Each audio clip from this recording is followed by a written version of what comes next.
frighteningly normal, and yet capable of extraordinary cruelty, end quote. Sir Melville Macnaghten, the Scotland Yard's head of the Criminal Investigation Department in 1903, had a general suspicion of who the killer was. He knew that the Ripper had basic knowledge of anatomy, possibly a doctor, and in Macnaghten's notes, he had narrowed his list of suspects down to 3 names. That being said, due to the We love our new home. Lots of windows, great light. At least Geico makes bundling our home and car insurance easy. Hey, they're so angry. For bundling made easy, go to geico.com. overwhelming amount of compelling suspects, and the fact that many feel the official 3 are not the Ripper, we're going to examine 8 names, starting with Macnaghten's 3 official suspects. The first suspect was Montague Johnson Druitt.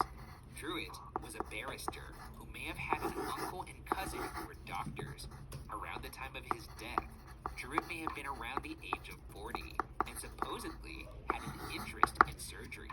Montague possibly lived with his cousin, who was practicing medicine close to where the Whitechapel murders occurred. It also appears that about a month before the first canonical murder, Montague's mother went insane, and Montague had written in a note that he feared he was also going insane. In his notes, Macnaghten adds, quote, "From private information, I have little doubt but that his own family suspected this man of being the Whitechapel murderer. It was alleged that he was sexually insane," end quote.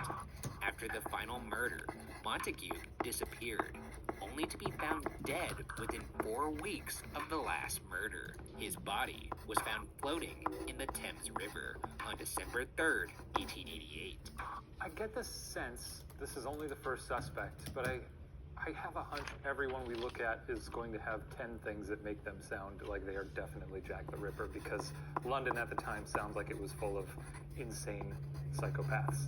The second suspect was Michael Ostrog, a Russian doctor and a criminal. Ostrog had been in an asylum previously for homicidal tendencies.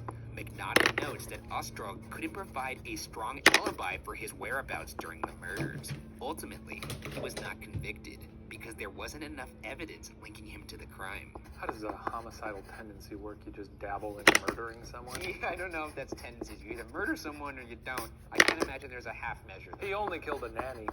Yeah. It was just a funny thing when he was 15. The third suspect was Aaron Kosminski, a Polish and Jewish resident of Whitechapel who spent some time in an asylum in 1889 after the last murder. Kosminski would actually reside in asylums until his death in 1919. Kosminski was known for his hatred towards women, particularly prostitutes. According to Macnaghten, his appearance matched descriptions provided by the police of a man in Mitre Square, which, if you'll recall, was the night of the double murder where the Ripper likely zigzagged between the police. Kosminski might be a name familiar to the public due to the fact that recently his name made headlines due to his being featured in a book entitled, quote, "Naming Jack the Ripper," end quote. In this book, Russell Edwards claims that a shawl purchased at an auction contains DNA evidence proving Kosminski is the killer. The shawl was bought under the impression that it reportedly was found at the murder scene on the person of Catherine Eddowes, the 4th Ripper victim. Edwards enlisted the help of molecular biologist Jari Louhelainen of Liverpool John Moores University. Edwards and Louhelainen